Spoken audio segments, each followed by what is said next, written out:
back to the channel. This your boy J Reed for J Reed's Love of Cars. Letting the old Fox body warm up. Fix to take it back to the back.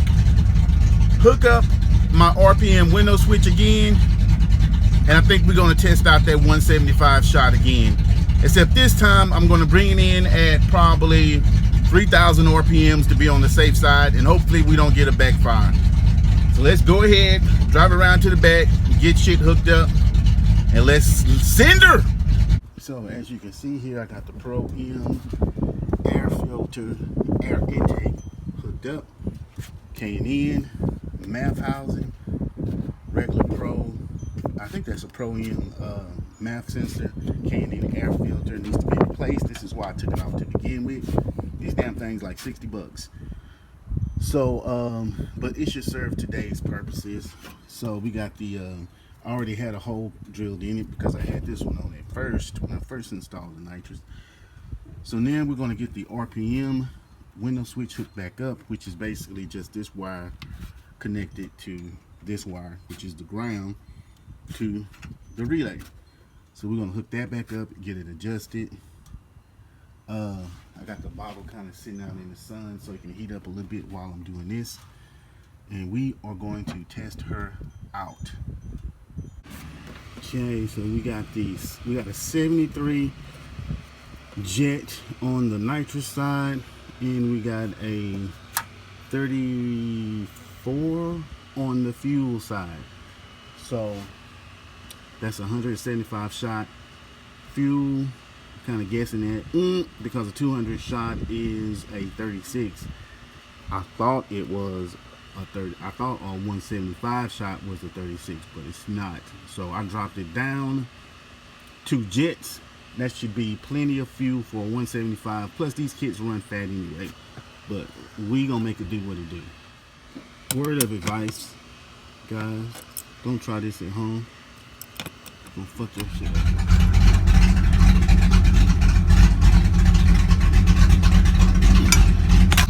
Pressure is.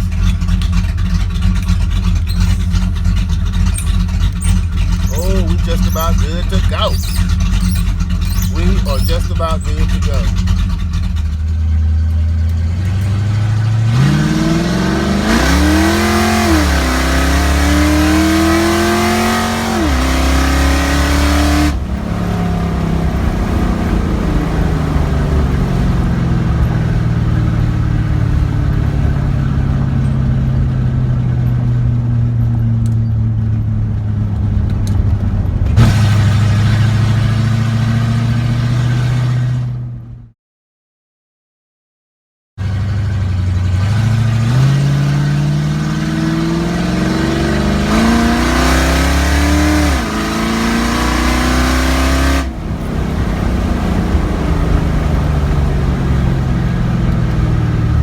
Okay guys, so we are back from the test passes. The nitrous runs great at 175. So I did it 2 different ways. I did the first way that I did it was I did the manual shifting, what they call it, the AOD shuffle. The nitrous turned on way quicker. Then the second pass, or hit rather, not a pass. The second hit that I did, I just let the car shift on its own. Boy, and I tell you. So I got my RPM set to 3,000. That's what you should do. When I'm manually shifting it, you know, obviously the 3,000 comes in kind of quick because I'm in first. But when you let the AOD shift on its own, man, it seemed like a lifetime before the nitrous kicked in. So if I'm going to be any type of remotely quick at the track, I have to manually shift it until I do something about the transmission. Now, that was the good news. The bad news, I sustained more damage than I thought I did last weekend when I had the kaboom. So after the hit, you know, I made the hit. Everything worked great. Then when I tried to get back on the throttle would not, the pedal would not go. It would not move. Would not move at all. So I'm like, oh shit, what did I do? Am I in gear, out of gear? So I messed with the shifter a little bit, make sure it was in gear, not in between gears, since I was manually shifting it. And eventually it almost felt like a rock or something was behind the pedal. Eventually it did go.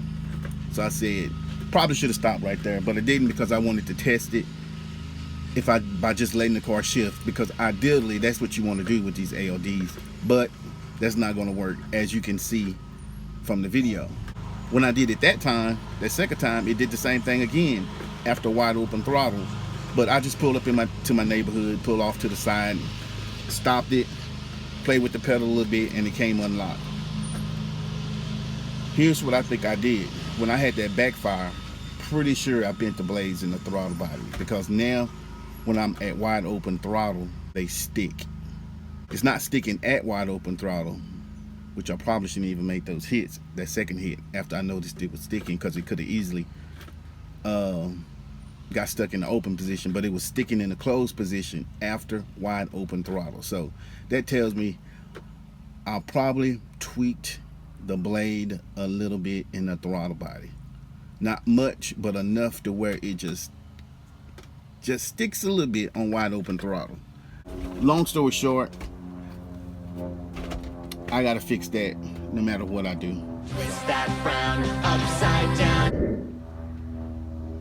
I don't know. I'll probably take off the throttle body, play with it a little bit, see if it sticks. If that's not the case, then I don't know. Maybe the transmission is about to be toast. I don't know. I'll look it up on the forum. Anyway, that was fun. I'm gonna stick with the 175 Shot. It runs well with it, as long as I launch at the correct RPMs. So I can keep it at 3,000 manually shifting, but letting the car shift on its own at 3,000 is garbage. Garbage.